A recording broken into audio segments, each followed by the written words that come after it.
சமூகத்தினுடைய சொந்தங்கள் அனைவருக்கும் அன்பான வணக்கம். மீண்டும் மற்றும் ஒரு காணொளி வாயிலாக சந்தித்திருக்கின்றோம். இந்த காணொளியில் நாங்கள் பார்க்க போகின்ற விடயம், ஏமன் துறைமுகம் மின் நிலையங்கள் மீது தாக்குதல் நடத்தியுள்ள இஸ்ரேலிய படைகள். யார் எமக்கு எதிராக கையை தூக்கினாலும் துண்டிக்கப்படும் மிரட்டல் விடுக்கும் இஸ்ரேல் ஹார்ட்ஸ். இஸ்ரேலிய தாக்குதல்கள் மோதலின் ஆபத்தான வளர்ச்சி எச்சரிக்கும் ஹமாஸ். சியோனிச ஆட்சியின் குற்றங்களுக்கு ஆதரவளிக்கும் அமெரிக்கா, கடுமையாக சாடும் ஈரான். அதிக எண்ணிக்கையிலான பலஸ்தீனியர்களை கொல்ல போட்டியிடும் இஸ்ரேலிய வீரர்கள். காசாவில் அரங்கேறும் கொடுமைகள். உயிர் தப்புவதற்காக ராணுவ ரகசியங்களை இஸ்ரேலுக்கு விற்ற சிரியாவின் ஜனாதிபதி. பரபரப்பு தகவல். இவை பற்றித்தான் இந்த பதிவில் பார்க்க இருக்கின்றோம். வாங்க காணொளிக்குள் போகலாம். ஏமன் தலைநகர் சனாவை சுற்றியுள்ள 2 மத்திய மின் நிலையங்கள் மீது இஸ்ரேலிய படைகள் தாக்குதல் நடத்தியதாக ஹவுதியுடன் இணைந்த அல் மசிரா தொலைக்காட்சி செய்தி வெளியிட்டுள்ளது. செங்கடல் துறைமுகமான ஹொடைடா மற்றும் டாஸ் இசா எண்ணெய் ஆலையையும் இஸ்ரேல் குறிவைத்ததாக அல் மசிரா தெரிவித்துள்ளது. மேலும் குறைந்தது 4 தாக்குதல்கள் துறைமுகத்தை குறிவைத்து நடத்தப்பட்ட அதே வேளை எண்ணெய் ஆலையை குறிவைத்து 2 தாக்குதல் நடத்தப்பட்டதாகவும் தெரிவித்துள்ளது. அதன்படி இஸ்ரேலின் சமீபத்திய தாக்குதல்களில் டாஸ் இசா எண்ணெய் ஆலையில் 2 அஸ் சாலிஃப் துறைமுகத்தில் 7 பேரும் கொல்லப்பட்டதாக ஏமனின் அல் மசிரா டிவி செய்தி வெளியிட்டுள்ளது. ஏமனின் மேற்கு கரையோர பகுதியிலும் நாட்டின் ஆழமான பகுதியிலும் ஹவுதி தளங்கள் மீது தாக்குதல்களை நடத்தியதாக இஸ்ரேலிய ராணுவமும் தெரிவித்துள்ளது. ஏமனில் இருந்து ஏவப்பட்ட ஏவுகணையை இடைமறித்ததாக இஸ்ரேலிய ராணுவம் அறிவித்த சில மணி நேரங்களுக்கு பிறகு இந்த தாக்குதல்களை இஸ்ரேல் நடத்தியுள்ளது. ஏமன் மீதான தாக்குதல்கள் குறித்து இஸ்ரேல் ராணுவ செய்தி தொடர்பாளர் டேனியல் ஹஹாரி அறிக்கை ஒன்றை வெளியிட்டார். இன்று ஏமனில் உள்ள ஹவுதி ராணுவ இலக்குகள் மீது துல்லியமான தாக்குதல்களை இஸ்ரேலிய ராணுவம் நடத்தியது. சனாவில் உள்ள துறைமுகங்கள் மற்றும் எரிசக்தி உள்கட்டமைப்புகள் உட்பட ஹவுதிகள் தங்கள் ராணுவ நடவடிக்கைகளுக்கு பயன்படுத்தி வந்த இலக்குகளை குறிவைத்து தாக்குதல் நடத்தப்பட்டுள்ளது என்றும் அவர் தெரிவித்துள்ளார். இதேவேளை ஏமன் தாக்குதல்கள் குறித்து இஸ்ரேலிய பாதுகாப்பு அமைச்சரும் அறிக்கை ஒன்றை வெளியிட்டுள்ளார். குறித்த அறிக்கையில், இஸ்ரேலின் நீண்ட கரம் உங்களை அடையும். யார் எமக்கு எதிராக கையை தூக்கினாலும் அது துண்டிக்கப்படும். எவர் நம்மை தாக்குகிறாரோ அவர் பல மடங்கு தாக்கப்படுவார் என்று இஸ்ரேல் ஹார்ட்ஸ் தெரிவித்துள்ளார். மேலும் இஸ்ரேல் மீது ஏவுகணை தாக்குதல்களையோ அல்லது கடல் வழித்தடங்கள் மீதான தாக்குதல்களையோ நாங்கள் ஏற்க மாட்டோம். நாங்கள் வலுக்கட்டாயமாக பதிலடி கொடுப்போம். இஸ்ரேலுக்கு எதிரான அச்சுறுத்தல் தொடர அனுமதிக்க மாட்டோம் என்றும் அவர் தெரிவித்துள்ளார்.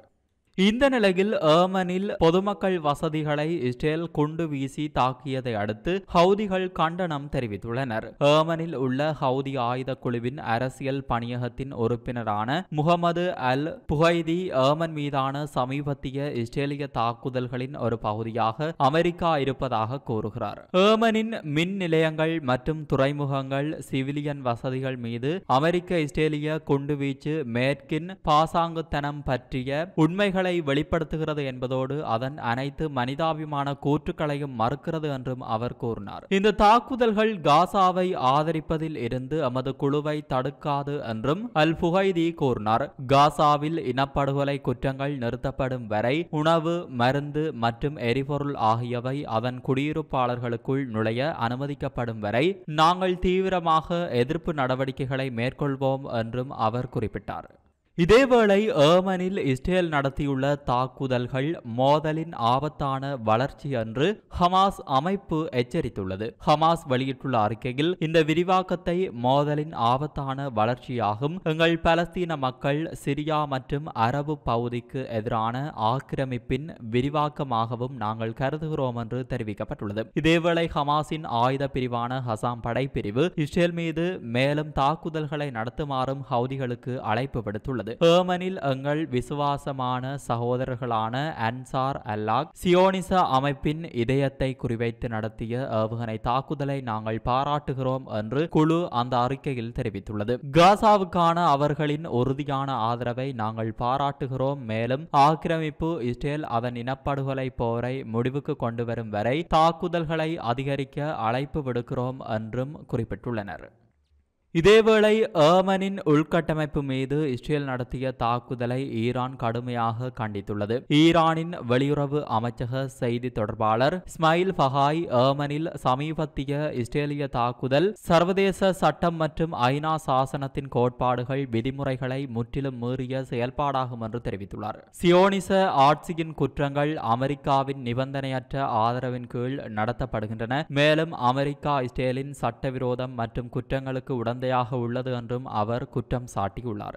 மறுபுறம் காசாவில் இஸ்ரேல் பல கொடூரங்களை அரங்கேற்றி வருகிறது. ஹாரட்ஸிடம் பேசிய பெயர் குறிப்பிடாத இஸ்ரேலிய வீரர்கள் காசா பகுதிக்குள் நுழையும் எவரையும் கொல்லும் உத்தரவு தங்களுக்கு பிறப்பிக்கப்பட்டுள்ளதாகவும் குழந்தைகள் உட்பட பொதுமக்களுக்கும் அந்த உத்தரவு பொருந்தும் என்றும் தெரிவித்துள்ளனர். இதனால் அதிக எண்ணிக்கையிலான பலஸ்தீனியர்களை யார் சுட்டுக் கொலை செய்வது என்பதை பார்க்க இஸ்ரேலிய வீரர்கள் போட்டியிடுகிறார்கள் என்றும் கூறியுள்ளனர். மேலும் இஸ்ரேலிய ராணுவத்தின் செய்தி தொடர்பாளரின் இறப்பு எண்ணிக்கை பற்றிய அறிவிப்புகள் இதை அலகுகளுக்கு இடையிலான போட்டியாக மாற்றியுள்ளன என்று 252வது பிரிவிலிருந்து விடுக்கப்பட்ட செய்தியில் அதிகாரியொருவர் தெரிவித்துள்ளார். உதாரணமாக பிரிவு 99 150 பேரை கொன்றால் அடுத்த அலகு 200 பேரை குறிவைக்கிறது என்றும் குறிப்பிட்டுள்ளார்.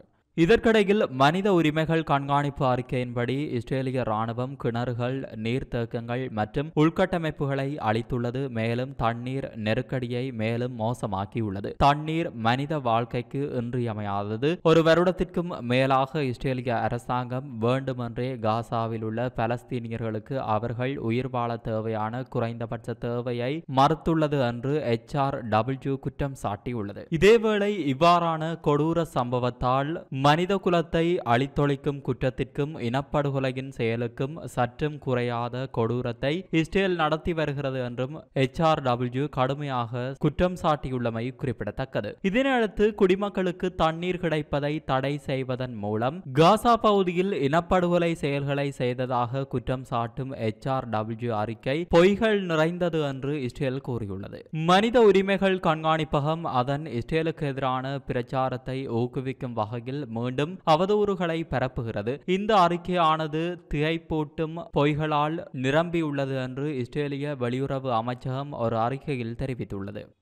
மறுபுறம் தான் உயிர் தப்பி பத்திரமாக சிரியாவை விட்டு வெளியேறுவதற்காக சிரிய ஜனாதிபதியான பஷர் அல் அசாத் தனது நாட்டின் இராணுவ ரகசியங்களை இஸ்ரேலுக்கு விற்றதாக கூறப்படுகிறது. அதன்படி சிரியாவில் எங்கெல்லாம் இராணுவ தளவாட சேமிப்பகங்கள் உள்ளன என்பது குறித்த தகவல்களை அசாத் இஸ்ரேலுக்கு விற்றதாக கூறப்படுகிறது. அதனைத் தொடர்ந்தே இஸ்ரேல் தற்போது அந்த இராணுவ தளவாட சேமிப்பகங்களை குறிவைத்து குண்டு வீசி வருவதாகவும் தகவல் வெளியாகியுள்ளது. துருக்கி நாட்டு செய்தித்தாள் ஒன்றின் விமர்சகரான அப்துல் காதிர் செல்வி என்பவர் அசாத் சிரியாவில் ஆயுத தளவாட சேமிப்பகங்கள், ஏவுகணை அமைப்புகள் மற்றும் போர் விமானங்கள் எங்கெங்கு உள்ளன என்பது குறித்த விவரங்களை இஸ்ரேலுக்கு கொடுத்து பதிலுக்கு தான் தப்பிச் செல்லும் போது தன் விமானத்தை இஸ்ரேல் தாக்காது என அசாத் இஸ்ரேலிடம் உத்தரவாதம் பெற்றதாகவும் நம்பத்தகுந்த ஒருவர் தன்னிடம் கூறியதாக தெரிவித்துள்ளார். அதேபோல சரியாக அசாத் நாட்டை விட்டு வெளியேறியதும் இஸ்ரேல் சிரிய ராணுவ மையங்கள் மீது கொண்டு வீசியதால் இந்த தகவல் உண்மையாக இருக்க வாய்ப்புள்ளது என்றும் அப்துல் காதிர் கூறியுள்ளார். இத்துடன் இந்த பதிவானது நிறைவு பெறுகிறது. இந்த பதிவு பற்றிய உங்களது கருத்தை கமெண்ட்ஸ் பக்கத்தில் பதிவிடுங்கள். மீண்டும் மற்றொரு காணொளி வாயிலாக சந்திப்போம். நன்றி, வணக்கம். இது போன்ற பல செய்திகளை தெரிந்து கொள்ள நம்முடைய சமூக மீடியா யூடியூப் சேனலை சப்ஸ்கிரைப் செய்து அருகிலுள்ள பெல் பட்டனை கிளிக் செய்யுங்கள். மேலும் செய்திகளை உடனுக்குடன் தெரிந்து கொள்ள சமூகமீடியா.com என்ற இணையதளத்தின் வாயிலாக எங்களுடன் இணைந்திருங்கள்.